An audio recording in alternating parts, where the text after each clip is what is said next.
નમસ્કાર દર્શક મિત્રો, હું છું હેતલ સોની અને તમે જોઈ રહ્યા છો આજના સમાચાર।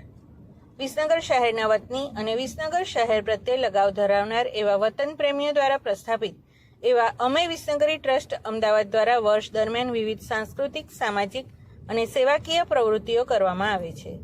ત્યારે આ ટ્રસ્ટ પરિવાર દ્વારા ઓગસ્ટ મહિનામાં એક ધાર્મિકતાની સાથે સાથે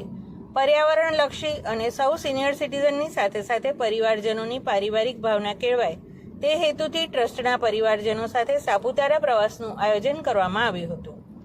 જેમાં સૌ સભ્યોએ પ્રાકૃતિક સૌંદર્યભર વાતાવરણમાં કુદરતના ખોળે સમૂહમાં ભોજન અને સૌ સભ્યોએ સંગીતમય વાતાવરણનો પણ લાભ લીધો હતો,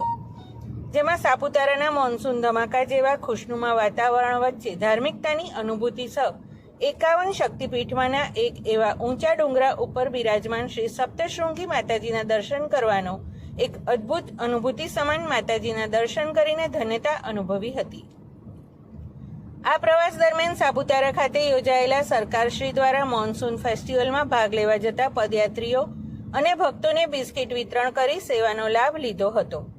આ સમગ્ર પ્રવાસ કાર્યક્રમના આયોજનમાં અમે વિસનગરી ટ્રસ્ટના પ્રમુખ શ્રી બળદેવભાઈ પટેલ, પ્રોજેક્ટ ચેરમેન અને ટ્રસ્ટી શ્રી કમલેશભાઈ કંસારા, મહામંત્રી શ્રી રાજેશભાઈ પંડિત, પ્રવાસ કમિટીના સભ્યો શ્રી પ્રકાશભાઈ સોની, શ્રી કલ્પિતભાઈ પંડિત સહિત તમામ સભ્યોએ ખૂબ સરસ આયોજન કરવામાં આવ્યું હતું, જેમાં રસ્તામાં આવતા શબરીધામ ખાતે બિરાજમાન શ્રી હનુમાનજી દાદાના મંદિરમાં સૌ સભ્યોએ સમૂહમાં હનુમાન ચાલીસા અને ભગવાન શ્રી રામના ભજન કીર્તનની રમઝટ બોલાવી હતી। આમ સૌ પરિવારજનોએ પ્રવાસને પર્યાવરણીય, સેવાકીય પ્રવૃત્તિ અને ધાર્મિકતા સભર બનાવ્યો હતો।